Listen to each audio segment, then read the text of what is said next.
Today we're going to learn about a little variation on one of the classic cocktails that we've already featured in this series, the Manhattan, and we are going to be doing an Orange Manhattan. Today's featured whiskey for the Orange Manhattan, you may be surprised, is going to be Blanton's. Blanton's is a nice upscale bourbon. It is typically a sipping bourbon. Today we're going to concoct it into a cocktail. But this isn't just any old bottle of Blanton's. This is actually the Twisted Tales Private Barrel Selection. We went down to Kentucky, met the guys at Buffalo Trace, and tasted through a few bourbons to pick out this specific barrel, which we've just got delivered to the tail. So this will also be our featured cocktail using our own private select barrel of Blanton's. If you are interested in the selection process, then please head to our Whiskey Whisperer page, the main page on YouTube, and you'll be able to check out the video of how we did it. It's pretty cool.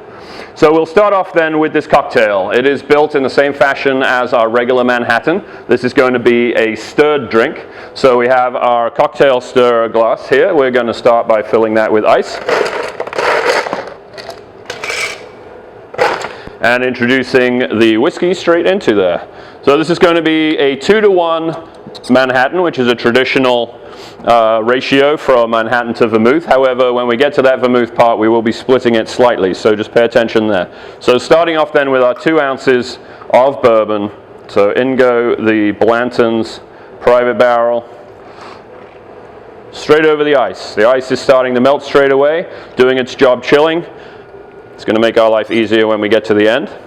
For the Vermouth, we've chosen to use Carpano Antica formula. This is a really nice balanced Vermouth between herbaceousness and bittering elements, and also it has a little bit of a fruit element to it as well with the flavor profile. So that's really nice pairing with some of the tasting notes that we've picked up in the Blanton's itself. For this, we are going to split this 3/4 of a part and then fill the other quarter with our orange. So 3/4 Vermouth. And then we're going to have the remaining quarter of that ounce with our orange profile. This is Grand Marnier. It's an orange liqueur. It's been around for a very long time, so I'm sure you've seen it, probably tasted it. If you don't have Grand Marnier, you can use triple sec as well. Grand Marnier just is a little bit more of a robust body to balance with the bourbon that we're using. Triple sec we would typically be using with a clear spirit. So go out and find Grand Marnier, 1/4 ounce. Be careful. It is a very strong flavor for the orange, so you don't want to over pour that in there. It also carries a decent amount of sweetness too, so you don't want to over sweeten your drink by putting too much. Then we move on to our bitters. This is an orange bitters from Fee Brothers, again to accentuate those citrus elements to the drink. And those are all of our fluid components. So we can go ahead and give that a stir.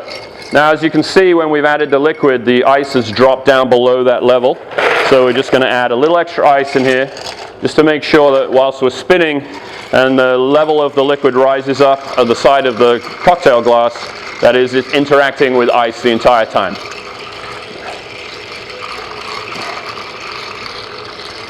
You can test the temperature, see that it's getting cold.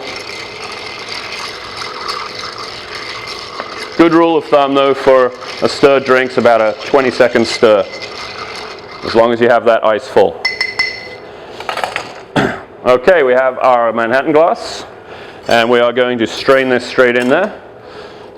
With any stirred drink that is going to be served up, we're going to be doing a double strain. So you have your cocktail strainer on the glass, and we're pouring through a nice fine strainer or tea strainer into the glass. That way we're straining out any small chips of ice that may have broken off that are going to give us a little punch of cold or a different texture on the tongue, which we don't want. We want a nice consistent drink in the glass. So we have our flavor profiles of the liquid down here. We're going to add one more thing, which is our garnish. For our Orange Manhattan, we're actually going to express scorched orange oil over the top of the drink. It's going to give a really nice aromatic beginning to our cocktail. It's also pretty cool if you're watching a bartender do this. So you want to cut off a nice thick wedge of your orange peel, and with a lighter, just slightly warm up the outside of the peel. A lot of fruit is coated in a very thin coating of wax, so we want to get that off so that we are accessing our orange oils. Okay. And then you hold it and just give it a quick, right over the top. A good burst of flame. And you saw that go over the top, that caught fire. That gives it a really scorchy smell, which I can smell from here already. Those oils are settling on the surface of the drink. So when you bring that to your nose as you're about to taste it, it's getting really rich aromas. Now this is going to be a tasty drink, I know. So I'm going to break and drink it. Enjoy.